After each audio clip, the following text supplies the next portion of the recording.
कई पत्रकार ऐसे हैं जिनके मोबाइल के अंदर पेगासस नाम से एक स्पाईवेयर काम कर रहा है, जासूसी करने के लिए एक सॉफ्टवेयर है।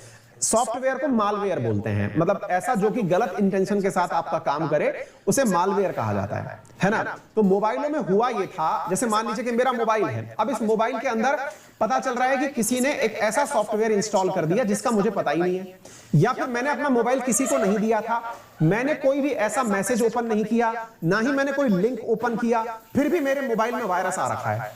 मुझे पूरी तरह से जानकारी है कि मैंने कुछ भी नहीं किया, फिर भी मेरे मोबाइल में वायरस आ गया। ऐसा कैसे हो सकता है? तो इसके बारे में पता चला कि भारत के अंदर इजराइल की एक कंपनी है जिसका नाम है NSO।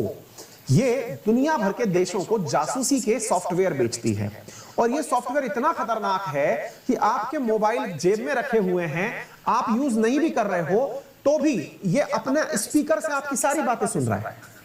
मतलब आपने किसी से बात नहीं करी, कुछ नहीं करी, अगर आपने मोबाइल में पेगासस काम कर रहा है तो मोबाइल आपकी सारी जानकारी निकाल करके दूसरे को सुना रहा है। आपने कैमरा यूज नहीं कर रखा है, लेकिन फिर भी वो कैमरे से फोटो खींच रहा है आपकी, वो सारी जानकारी जुटा रहा है। आपने कोई भी बात किसी को बोली, आपने खूब रिकॉर्डर आपने खूब व्हाट्सएप के थ्रू कॉल करने, कहते हैं ना सबसे शानदार कौन सी चीज है अगर किसी को कोई इलीगल काम करना हो तो आजकल के जितने भी भ्रष्टाचारी लोग हैं वो व्हाट्सएप कॉल करते हैं। क्यों? बोले व्हाट्सएप कॉल को कोई पकड़ नहीं सकता, व्हाट्सएप कॉल को भी भाई ये रिकॉर्ड कर लेता है। गजब ही चीज है यार ये। तो ऐसी स्थिति के अंदर साथियों ये जो पेगासस की कहानी है ये जबरदस्त हिट हुई थी। एप्पल वाले बहुत खुश हुआ करते थे। एप्पल वाले कहते थे भाई हमारा जो मोबाइल है ना ये बहुत सेफ है। एप्पल वालों की एक ही सबसे बड़ी कोटेशन है जो सब जगह चिपकी रहती है, एप्पस मींस प्राइवेसी। भाई साहब इसने एप्पल की धज्जियां उड़ा दी। इसने कहा कोई प्राइवेसी नहीं है, मैं तुम्हारी घड़ी से लेकर के मोबाइल से लेके लैपटॉप से लेके जो भी है आईपैड सबको हैक कर सकता हूं। और इसने भाई सबको हैक, एप्पल परेशान हो गया, ये क्या है यार, इसने सब कुछ पकड़ लिया। तो पता है क्या निकल के आया? इसने साथियों एप्पल के अंदर एक जबरदस्त काम किया, और उस जबरदस्त काम को टेक्निकल भाषा में क्या कहा जाता है वो समझिए। इसे कहा जाता है zero day zero click exploit. अब आप एक टर्म सीखने जा रहे हैं, और वो क्या है? जीरो डे और zero click exploit. Click exploit, अब ये क्या होता है? इसने एप्पल के अंदर ये चीज पकड़ ली, zero day zero click exploit. अब आप पूछेंगे ये क्या होता है सर, हमको तो पता ही नहीं है। और इसी को कहानी को हम बना रहे हैं फोर्सीड एंट्री। चलिए अब मैं ये बताता हूं क्या होता है ना।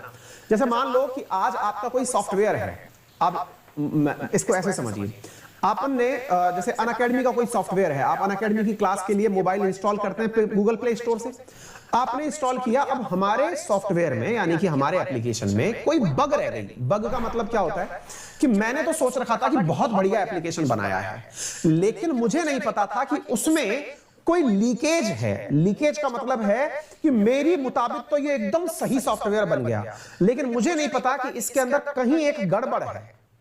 वो मुझे तो नहीं पता, बनाने वाले को तो नहीं पता, लेकिन हैकर को पता चल गया कि इसके अंदर एक बग है। अब आप पूछेंगे ये बग क्या होता है? चलिए इसको सरल भाषा में समझाता हूं। मान लीजिए मैंने एक घर बनाया, उस घर के अंदर मैंने 50 लोहे के गेट लगवाए, पूरी तरह मतलब इसको पूरी तरह से बख्तर बंद कर दिया घर को बना करके, ठीक है। 50 लोहे के गेट लगा दिए। मैंने सोचा कि मेरा घर पूरी तरह सुरक्षित हो गया, अब कोई चोर अंदर नहीं आ सकता, सब तरफ मैंने सब कुछ बना दिया। लेकिन भाई साहब पता चलता है कि किसी चोर ने मुझे कॉल करके कहा, सर, बोले हाँ, बोले आपके घर में ना एक गेट ऐसा है जहां से हम अंदर घुस सकते हैं। मैंने कहा भाई एक बात बता, तेरे को कैसे पता कि अंदर घुस सकता है, और घुस सकता है तो बता कहां से घुसेगा। उसने खटाक से मेरे को एक गेट का पता बता दिया कि सर जो 50 गेट में जो आपका ये जो है ना 45 नंबर जो गेट है, इसमें ताला नहीं है, इसमें ताले की जो चाबी है ना ये गिर गई थी, आपसे लॉक लगाई नहीं, खुला पड़ा है वो। आपका माथा खराब हो गया कि बोले यार इस बंदे ने मेरे को बता तो दिया, अब ये मुझको बता दिया, अगर मान लो ये बंदा मुझे नहीं बताता तो चोर तो मेरे रास्ते इसी रास्ते घुसाते। साथियों ऐसी परिस्थितियां जब कोई सॉफ्टवेयर ये समझे कि वो पूरी तरह पावर पैक हो गया है और अचानक उसको ये मैसेज आता है, भैया तुम्हारे यहां पर ये वाला गेट खुला हुआ है, साथियों उसे कहा जाता है जीरो डे। आई बात समझ में? इसे कहा जाता है जीरो डे वल्नरेबिलिटी। यानी कि सॉफ्टवेयर की कहानियों में जीरो डे वल्नरेबिलिटी क्या है, यदि किसी को यह पता चल जाए और कोई आपको फोन करके बता रहा है, सुनो तुम्हारा वो गेट खुला हुआ है, बस खैर मानो कि हम वहां से आ नहीं रहे, मतलब वो आ भी सकता था।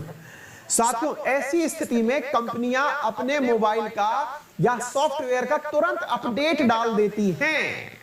और ये तुरंत जो अपडेट आता है ना, ये अपडेट इसीलिए आता है कि उनको पता चल गया कि लीकेज आ गया है, उसको सही करना है, उस गेट को बंद करो, इसलिए अपडेट आता है तुरंत।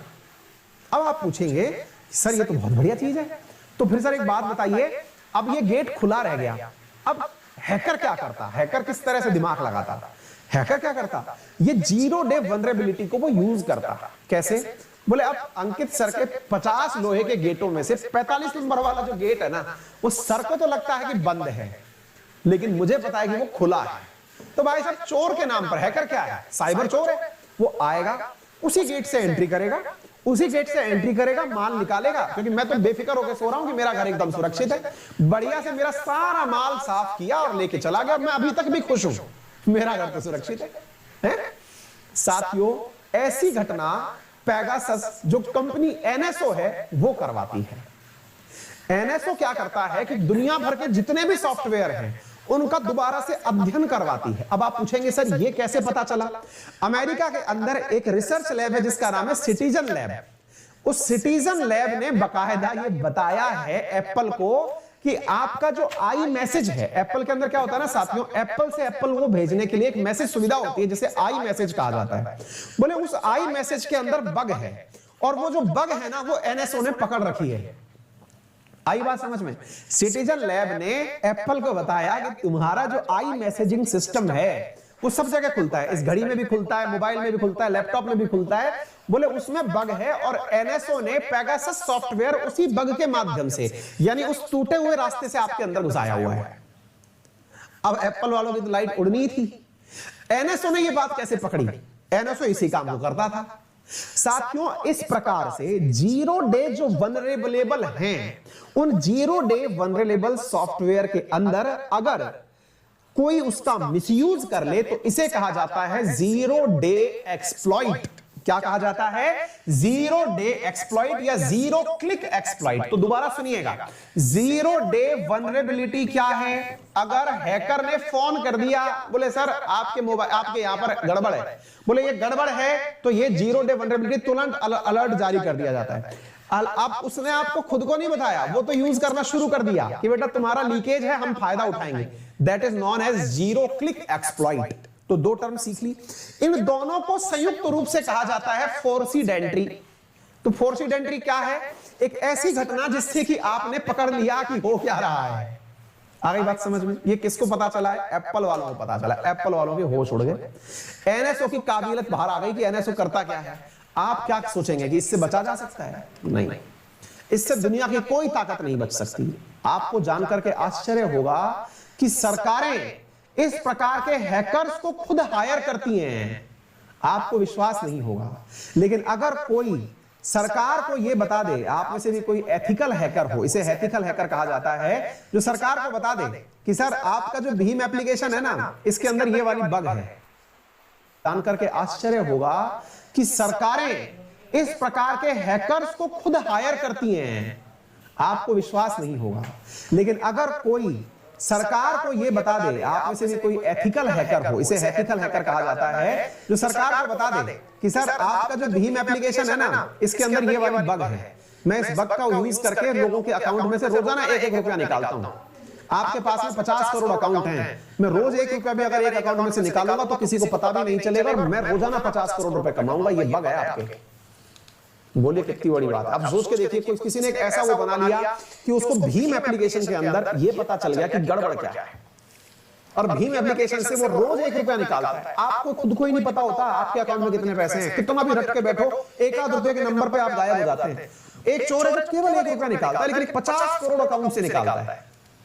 एक ऐसा है जैसे पेटीएम है, पेटीएम के बैलेंस में मान लीजिए 10 करोड़ लोगों के अकाउंट में पैसे पड़े हुए हैं, वो केवल 1 रुपया निकालता है। बड़ा समझदार चोर है, लेकिन रोज 10 करोड़ रुपया कमा रहा है।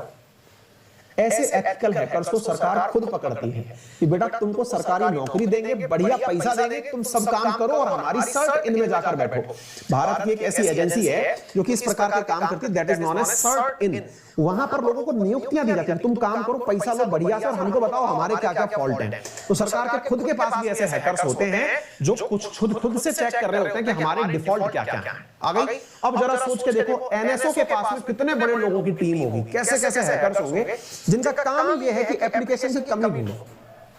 अलग ही दुनिया है, सॉफ्टवेयर पढ़ ली होती तो आनंद हो गया होता आप लोगों का। है चलिए, उम्मीद है आपको समझ में आ गया होगा। रोचक दुनिया से आपकी मुलाकात करवाता हूं हर बार, है ना। सेशन को शेयर करते रहिएगा। आइडिया अच्छा है, जरूर लिख लीजिए, ठीक है। उम्मीद है आपको समझ में आ गया होगा सारी कहानी क्या है। एनीवे चलिए, यहाँ तक की सारी जानकारी मैंने आपको बता दी बहुत बेहतरीन तरीके से। ये सारा जो खोज करके बताई है, ये जो कंपनी है मैंने आपको बता दिया है।